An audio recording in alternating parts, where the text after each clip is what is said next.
Hi there friends, Rebecca here, the Dragon Librarian from Farmington Community Library, and Brill and I are here today to talk to you about a book that is absolutely fantastic. We love it so much. I have not been able to stop talking about it since I read it, and this week is a perfect time to actually begin talking about it with you in these videos because it's still May, which means it's still Asian American and Pacific Islander Heritage Month, and this book fits perfectly into that theme because it completely celebrates Chinese mythology and it is absolutely phenomenal. What book is this? Daughter of the Moon Goddess by Lynn Tan. First of all, I just want to say, can you just take a moment to completely just fawn over this cover and how beautiful it is? Look at how gorgeous. There's so many beautiful aspects of this cover. And I do want to do a little bit of a flex right now because I think that you guys will appreciate it. I also have a copy of the UK version of this book, which features another cover that is just as amazingly perfect and beautiful as the other. I love this book so much. So I am very lucky enough to have a friend named Ray who lives in the UK who is kind enough to send me a copy of the UK version of this book, which is so cool. Look at that. Beautiful. So beautiful. Anyway, so what is this book about? This book, and I know it's very big, it's over 500 pages. Don't let that, confound you or make you feel like you don't want to jump into it. I finished this book in literally 3 days. I could not put it down. It was so good. I was thinking about it all the time when I wasn't reading it, even at work. Yikes. But it was just so good. So this is basically a retelling of the Chinese mythology story of Chang'e, the goddess of the moon.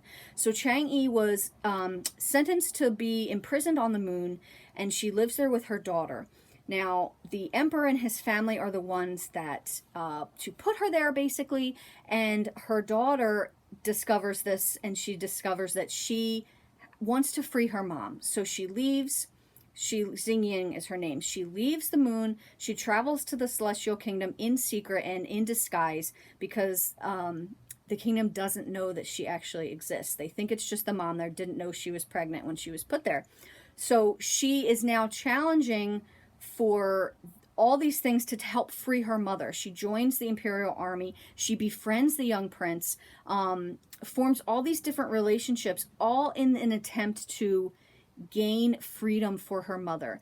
There are so many aspects of this book that is amazing. I did not know much about Chinese mythology before I started reading this book, and afterwards it made me so fascinated, and it made me want to read a lot more about it because of how cool it was. So you don't have to go into it even knowing anything about it previously. It really isn't the type of story that you need to have any kind of previous knowledge.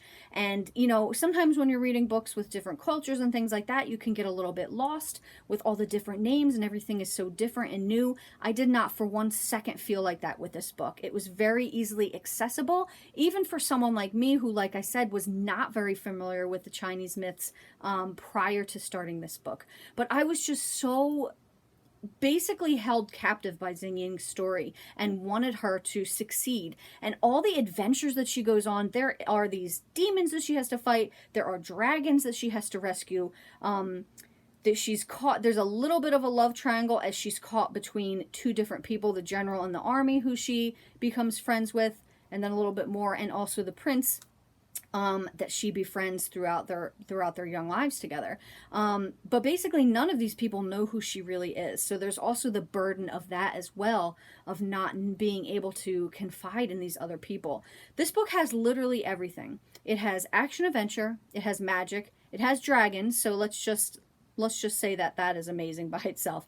There's magic, there's romance, there's courtly intrigue, there's a little bit of spookiness. Some of the things that she comes up against are just amazing. There's family drama. There's just everything. There's everything you could possibly want in a story. And like I said, I was expecting to enjoy this book, but I wasn't expecting to fall in love with it as hard as I did.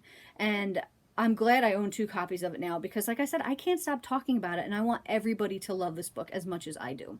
So if you're looking for a really great book, and like I said, it's over 500 pages, don't let that stop you if you're sometimes not wanting to jump into a huge book like that right off the bat. You will not regret it, I promise. I finished this book so quickly, I could not put it down. And even now, I finished it a couple months ago, I'm still thinking about it all the time because the characters are very engaging and the story just absolutely had me hooked. And I'm sure that it will hook you as well. Daughter of the Moon Goddess, Su Lin Tan. Well, that's what we've got for you guys today. I hope that this sounds just as exciting and awesome as I found it to be. If so, please feel free to check it out from Farmington Community Library. And also, please give this video a like. Thank you so much for watching. Have a wonderful rest of the day.